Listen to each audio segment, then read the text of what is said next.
strange. It hasn't changed one bit. This doesn't make any sense. We cooked our hearts out. Does this mean the competition wasn't enough to awaken the statue? Oh well.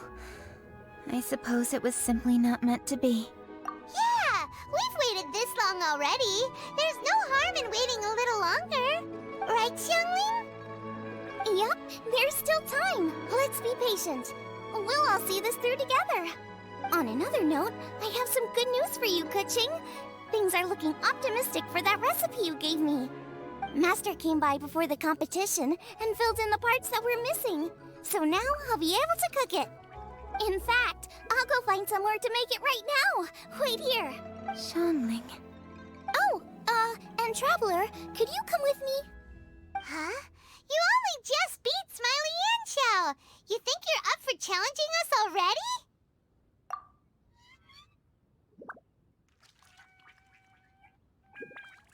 Obviously not what I meant.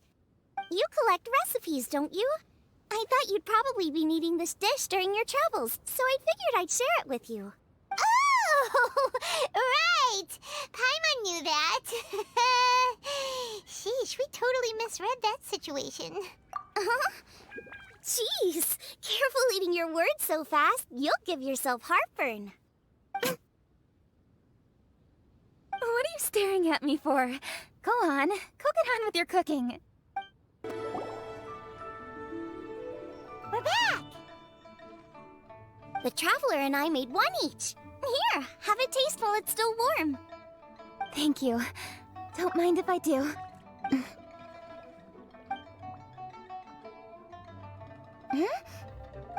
What is it? What does that face mean? This flavor... I've tasted it before. Apologies. Xiangling, Traveler, thank you both. This is everything I had hoped it would be. It tastes wonderful and... quite amazingly, somehow it took me right back to my childhood. When my grandfather was still around. Really? That's awesome! I didn't have a chance to fully explain before. In fact, when Master had filled in the missing parts of the recipe for me, I realized that I already knew how to make this dish. You already knew? You mean you were able to make this without ever seeing the recipe? Uh-huh. My dad taught me how to make it. Wait, but isn't this dish from Keqing's grandpa's notes, though? About that. I do not believe that this recipe was my grandfather's creation. My grandfather was a well-known real estate tycoon in Liyue, and also a scholar. He was an avid collector of old books and was quite knowledgeable on many of Liyue's customs and traditions that are no longer practiced. As a child, I used to spend a lot of time with him in his study. We'd read the classics together, then debate how much of it was actually genuine, and whether Rex Lapis was real or not. He used to say, books are just a bridge that bring us a little closer to history. It's up to those of us in later generations to ask these questions, search for the answers, and decide what they mean. Since then, my grandfather has passed on, and I've grown up to become a Qixing. My views on Rex Lapis have changed in this time too, from myth to reality. For me, the name Rex Lapis is inextricably wound up with memories of my grandfather. Whenever I see his name written down, it always reminds me of sitting in my grandfather's study, seeing all of his notes. As I said earlier, this recipe came from those same notes. It's an ancient dish that he was trying to restore to its original form. But, unfortunately, without the full recipe, he never quite succeeded. Still, each time he tried cooking it, he'd always get me to have a taste while it was still warm. The memories. This really is the taste of my childhood. Ancient dish? Are cornbread buns really that old? Well, at least in my family it is. My dad learned how to make it from his dad, and supposedly it's been passed down that way for generations. We call them chili mince cornbread buns. They're a traditional folk food snack, easy to pack up and take with you on the road. So they're the perfect thing to eat on the go. Seeing Guoba just reminded me of something. I actually made this dish on the day I first met Guoba. How did you first meet? It was in a cave in the mountains.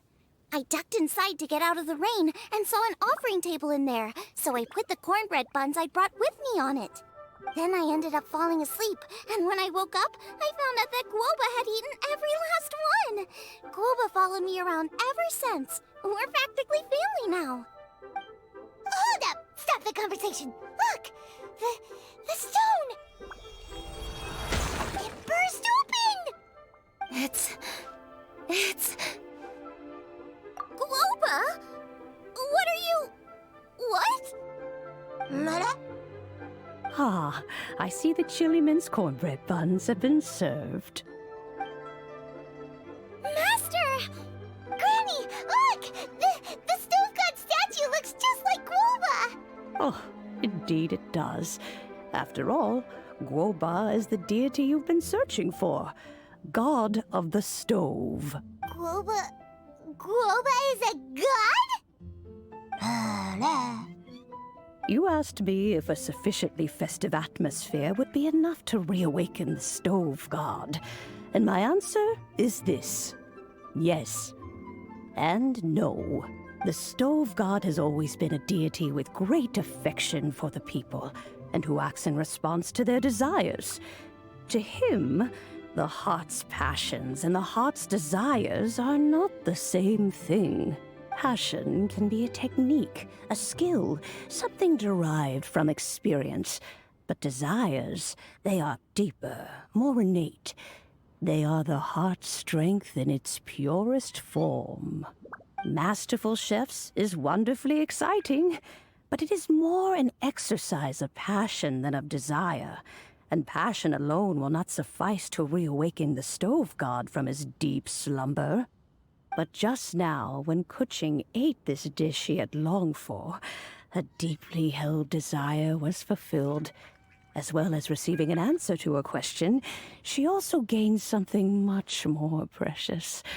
A moment of poignant nostalgia so vivid, it felt like she was right there alongside her grandfather.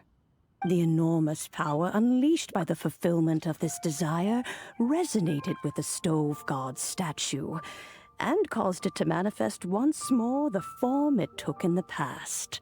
Of course, the stove god himself is not contained within the statue. The true stove god has been here with us all along. How does it feel, seeing a statue of yourself from your glory days? Look at him. Still so majestic. Glory days? Wait, what happened? Did Guoba used to be different from now? Oh, yes. Back in his day, your Guoba was once the patron god of the soil. But all the wisdom and power he had then, he has since surrendered to the soil itself. A god surrendering their power to the soil. I have heard this turn of phrase before, but what does it mean? The kinds of trials and tribulations that a land can face are far more than you could imagine. Droughts, floods, torrential rain, hurricanes, earthquakes, tsunamis, fires, and plagues. The threat of disaster will never fully disappear from Liyue. Even woes that have never been faced before in history will come to pass in the future. Such things affect you mortals far more than we Adepti, with our immortal forms. He once walked with you over the barren plains until you arrived at last at the harbor. He joined you in building your dwellings and lighting the stoves. It was his hand that lit the very first street lamp of Liyue and brought the aroma of cooked food into every household in the land. You mortals no longer remember him, but back in the age when you did, he was the closest of all the Adepti to the common folk.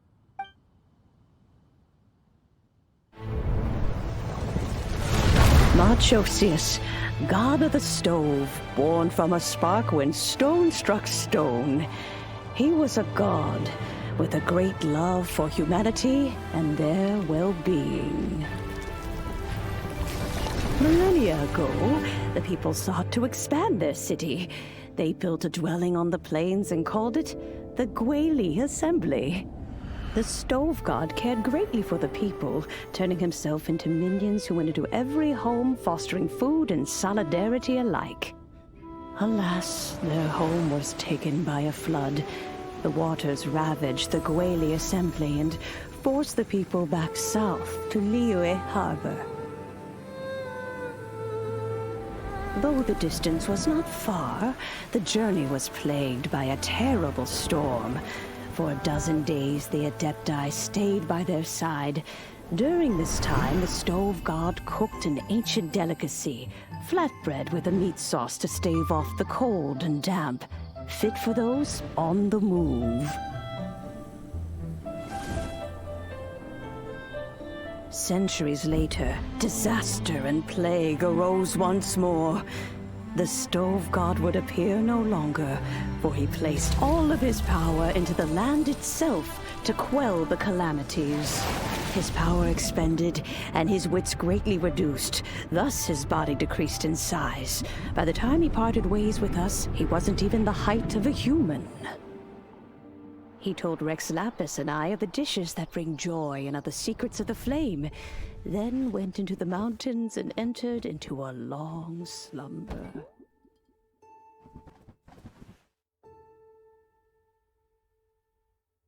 The Stove God departed, and Guobal was born. When he awoke, he ate the Chiliman's cornbread buns placed on the offering table by a young lady in yellow. Though he did not remember the past, he was profoundly moved and decided to follow this young lady thereafter. The Stove God had quietly disappeared, but the vendors rose early to hawk their wares. People went out to buy goods, lit their stoves, and cooked food, just as they had done every day for as long as they could remember. In Liyue, things have always been this way.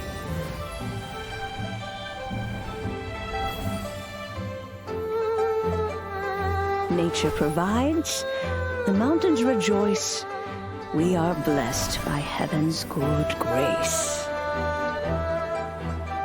Years have gone by. The world has transformed, but our way of life survives.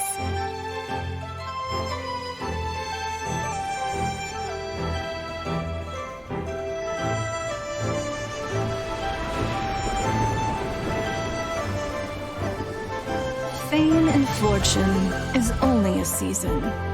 It is the moment that we should embrace.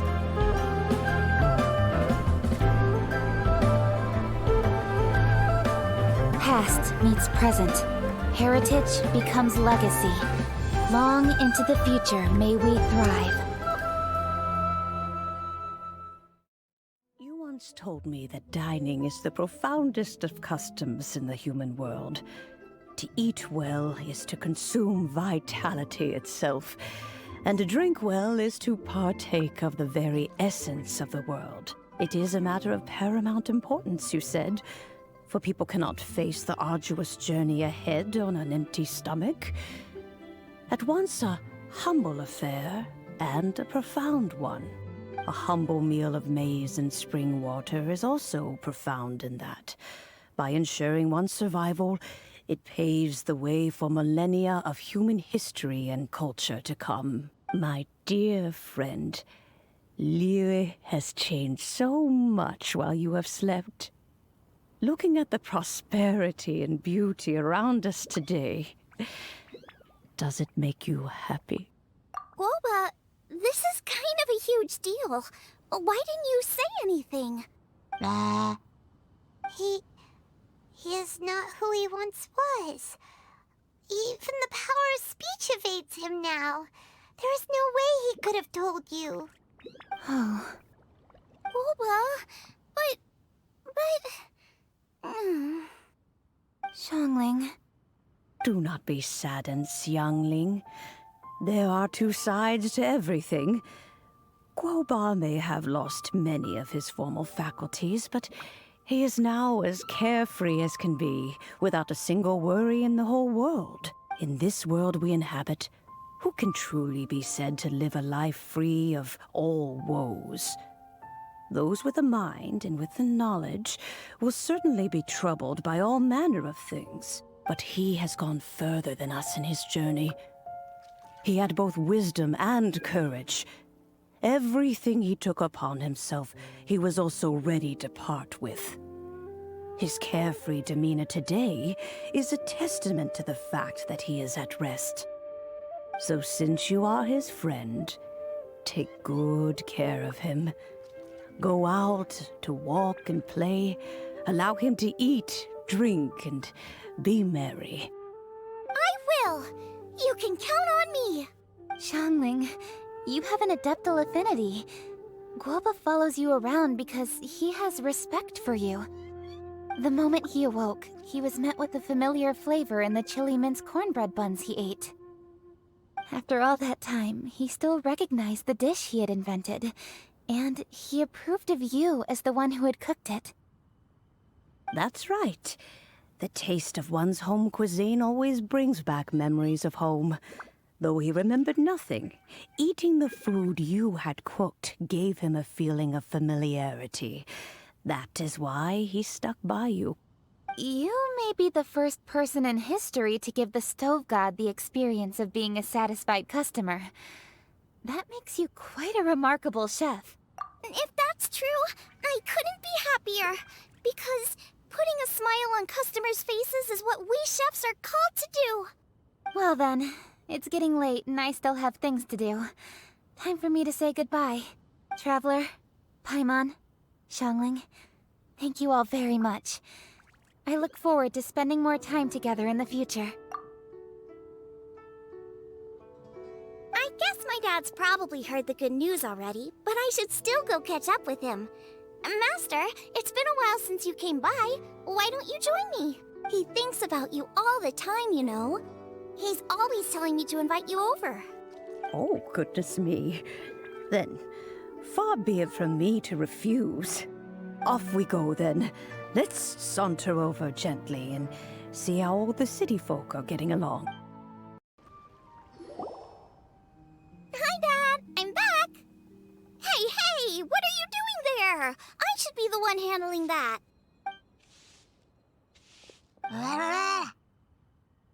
Oh no! Guoba's taken off!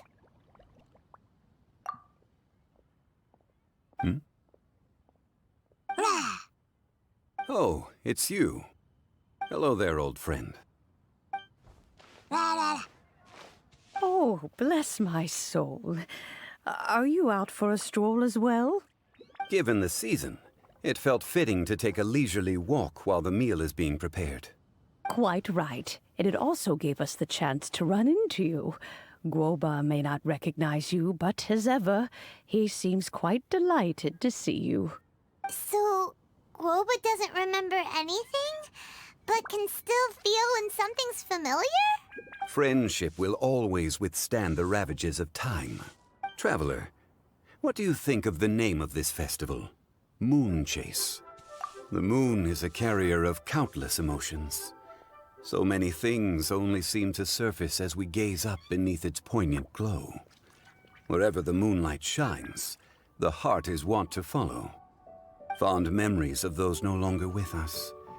Debts of gratitude to old friends. The meaning of ages past and gone. All wrapped up in the city that has existed for so many moons to date. All these things and more, they are why people chase the moon. In old age, the sight of many things puts one in a wistful mood. But children are always a beautiful sight to see. Such exuberant life force. It seems to well up from deep within the land itself. A land that has been in existence for so many millennia, and yet one that still dazzles today. Traveler, this Moonchase festival has been all the more entertaining with you here to witness it. Now, let's have Xiangling brew us a nice pot of tea. We shall drink and chat at our leisure.